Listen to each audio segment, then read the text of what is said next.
ஊருக்கு வந்ததுலேருந்து வேலை சரியா இருக்கு. வீடியோவே போட முடியல. எடுத்த வீடியோவும் சுத்தமா அப்லோட் பண்ண டைமே இல்ல. இது சனிக்கிழமை அன்னைக்கு எடுத்த வீடியோ. வீட்ல எல்லாருக்குமே கோல்டு. ஆனா, அந்த கற்பூரவள்ளிய போய் எல்லா வீட்லயும் பறிச்சுட்டே இருந்தாங்களா, நான் ஒரு வீட்ல போய் பார்த்தேன். நல்லா வேரோட கிடச்சுது. அத எடுத்துட்டு வந்து அப்படியே நட்டு வச்சுட்டேன். நம்ம வேணுங்கிறப்ப எடுத்துக்கலாம்னு சொல்லிட்டு.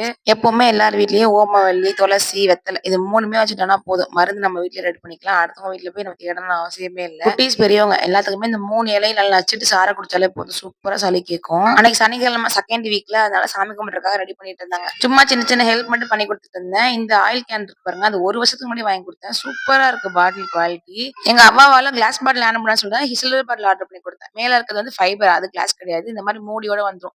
கைப்பிடியுமே ரொம்ப சூப்பரா இருக்கும். நல்லா கிரிப்பா இருக்கும் புடிச்சுக்கிறதுக்கு. ஆயில் சுத்தமா லீக் ஆவாது. சூப்பரான குவாலிட்டில இருக்கு. இதோட லிங்க் வேணும்னா கமெண்ட் பண்ணுங்க. லிங்க் நான் சென்ட் பண்ணி விடுறேன். நான் செட் ஆஃப் 2 வந்து 500ன்னு வாங்கியிருந்தேன். இப்ப இன்னுமே கம்மியா இருக்கு. நம்ம வீட்ல ராமா போட்டு சாமி கும்பிடுற பழக்கம் இருக்கு. அதனால எல்லாருமே மாத்தி மாத்தி ராமா போட்டுட்டு இருந்தோம். குட்டீஸ்லாம் ரொம்ப ஆர்வமா வந்து ராமா போட்டுட்டு இருந்தாங்க. நம்ம வீட்ல எப்படி கும்பிடுவீங்கன்னு சொல்லிட்டு மறக்காம கமெண்ட் பண்ணுங்க. அதுக்கப்புறம் அன்னைக்கு எல்லாத்தையும் 3 தொட்டுக்க, பாயாசம் அப்பளம்ன்னு சொல்லிட்டு எல்லாத்தையும் வச்சு சூப்பரா சாமிக்கு படைச்சுட்டு, சாம்பிராணி போட்டு சாமி கும்பிட்டு வச்சுட்டு நாங்க சாப்பிட ஆரம்பிச்சுட்டோம். வெஜிடேரியன்னாலும் இப்படி சாப்பிட்டா நல்லா தானே இருக்கும்.